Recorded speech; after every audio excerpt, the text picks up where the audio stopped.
Oke, assalamualaikum warahmatullahi wabarakatuh. Selamat datang kembali pada video hands-on saya. Ya, pada video kali ini saya akan melakukan video hands-on kembali pada lab, yaitu yang berjudul Use the OWASP Web Security Testing UI. Nah, pada video ini kita akan mempelajari ya bagaimana menggunakan OWASP ini yang biasa dibilang yaitu WSTG ya, yaitu panduan penggunaan keamanan aplikasi ya berbasis web yang dikembangkan oleh OWASP seperti itu. Nah, panduan ini sudah menjadi salah satu rujukan ya untuk seorang developer, tester, hingga seorang penetration tester. Nah, dalam mengidentifikasi kelemahan umum dalam aplikasi web itu biasanya menggunakan ketentuan-ketentuan atau regulasi seperti ini. Nah, jadi pada lab kali ini akan terbagi menjadi dua bagian. Yang pertama saya akan menginvestigasi terlebih dahulu ya terkait WSTG ya. Kita akan menjelajah websitenya, website resmi ya, untuk memahami tujuan, struktur dan juga isi dan dokumennya seperti itu ya. Nah, selanjutnya kita juga akan melakukan scan website dan juga mengidentifikasi vulnerability referensi menggunakan Z-Attack Proxy seperti itu. Di sini saya sudah membuka environment ya atau kebutuhan kita untuk praktikumnya yaitu Kali. Nah, di sini kita akan membuka terlebih dahulu untuk website resmi dari WSTG.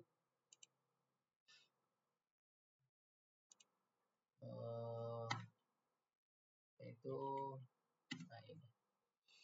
Sebelumnya saya sudah membukanya dengan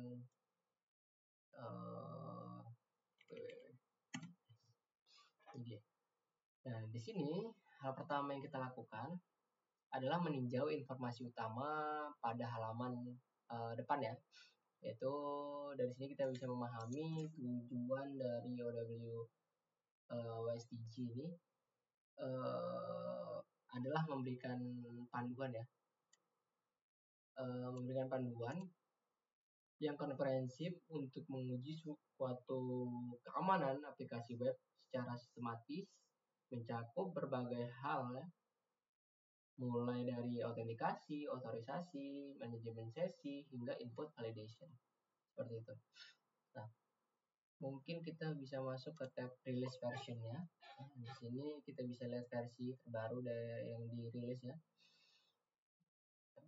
Sangat penting ya, versi ini sangat penting karena menggambarkan update terbaru dari OWASP sesuai dengan perkembangan teknologi web ya, dan juga serangan-serangan yang modern seperti itu. Oke, lanjut kita bisa buka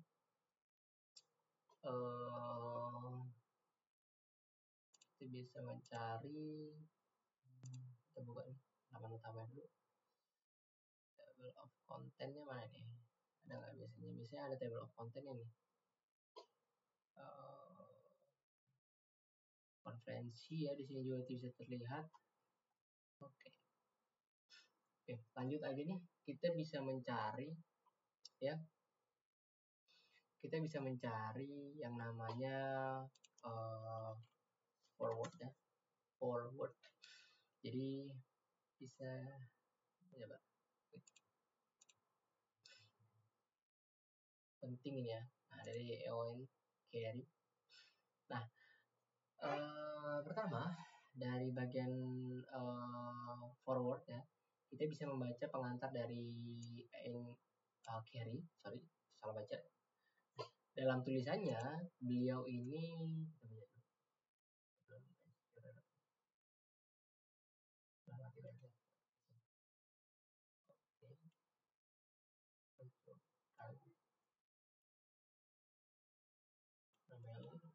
Oke, jadi beliau ini menegaskan bahwa tanggung jawab utama terhadap keamanan aplikasi adalah seorang developer.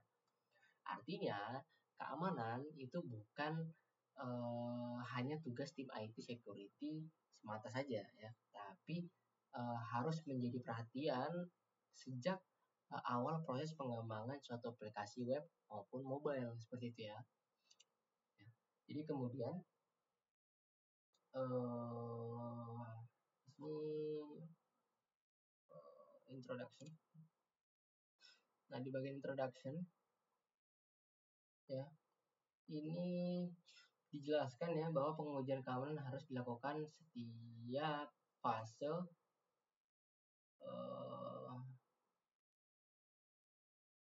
ini sudah ada testing ya.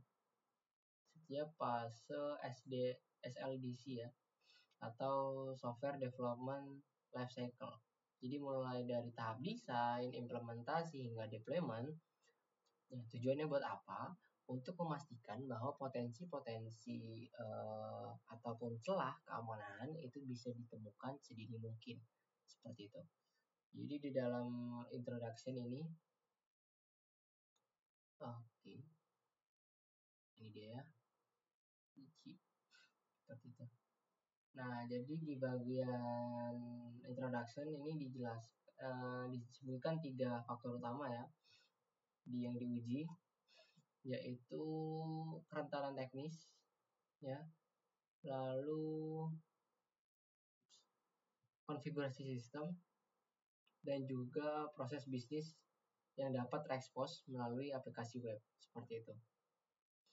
Dan juga ada lagi. Oke.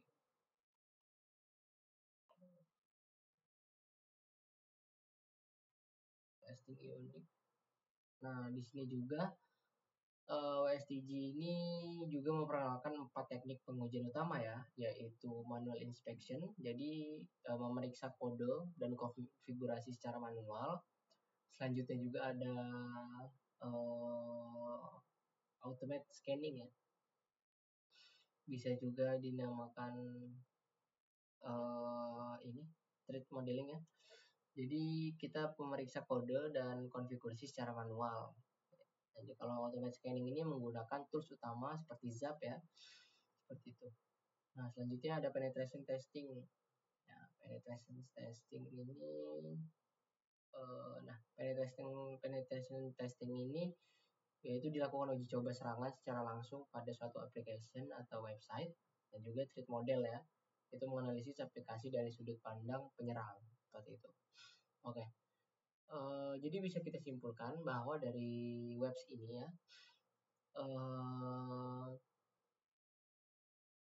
coba dia boleh define.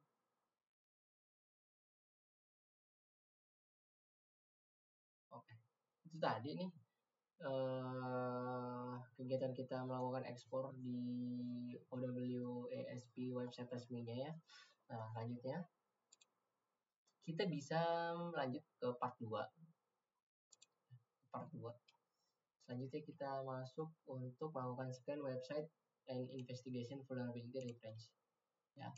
Nah, jadi kita sekarang akan melakukan scanning website ya menggunakan ZAP. Kita buka ini. Nah, kita buka ya. Menggunakan OWASP ZAP ya, Z Attack Proxy. Kita buka dulu toolsnya. Besar. Nah, jadi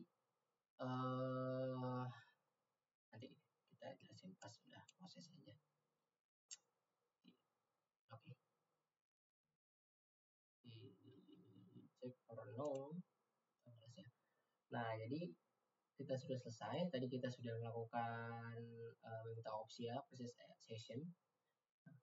Selanjutnya kita di bagian halaman utama dari ZAP ya, kita bisa memilih namanya automate scanning ya, automate scan untuk memindai otomatisasi atau pemindaian otomatis. Nah, di bagian URL ini sesuai dengan ketentuan, maka kita akan melakukan scanning di website ini. Kita copy ya, kita copy paste di sini. Oh, ini tidak bisa ya, kita ketik manualnya 02 ya, dv. Nah, yang merupakan ya URL yang saya masukkan ini yang merupakan alamat dari aplikasi dan vulnerable web application di dalam VM kita ya, karena saya sudah ada ya, sudah menginstalnya. Setelah itu kita akan klik scan attack untuk memulai scanning. Jadi di sini akan melakukan proses dari endpoint bisa bilang endpoint ataupun path yang dimiliki oleh DVWA seperti itu. Nah, ini biasanya akan memakan waktu kurang lebih 10 menit ya. Jadi yang apa tadi Z application proxy.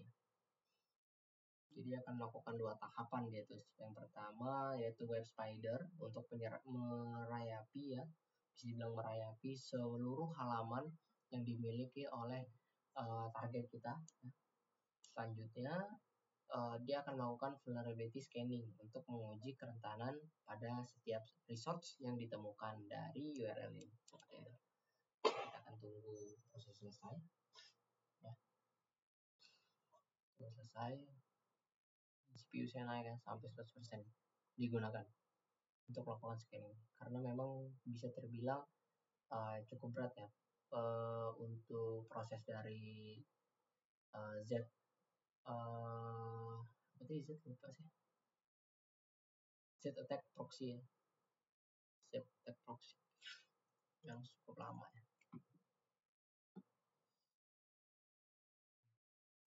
Oke, tunggu.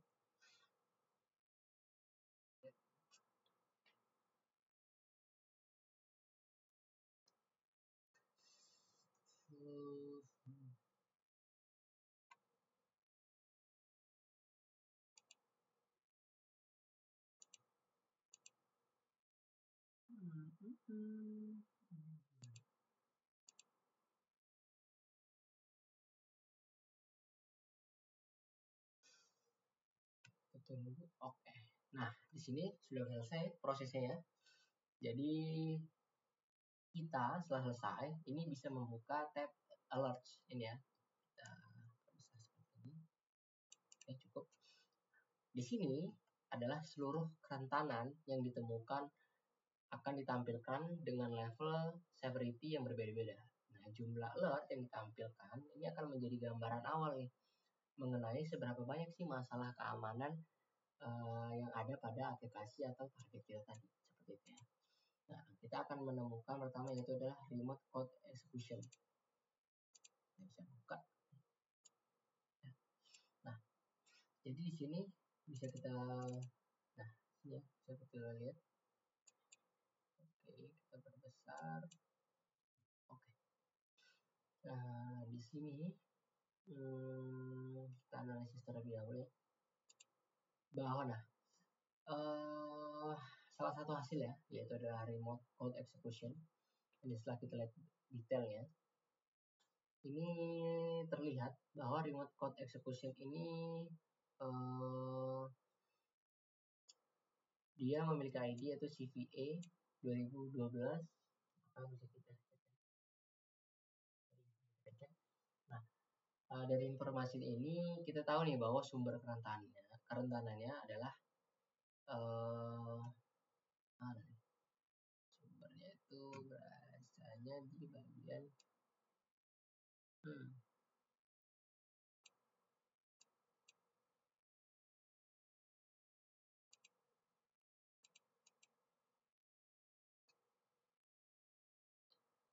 di sini sudah terdapat solution ya, dan juga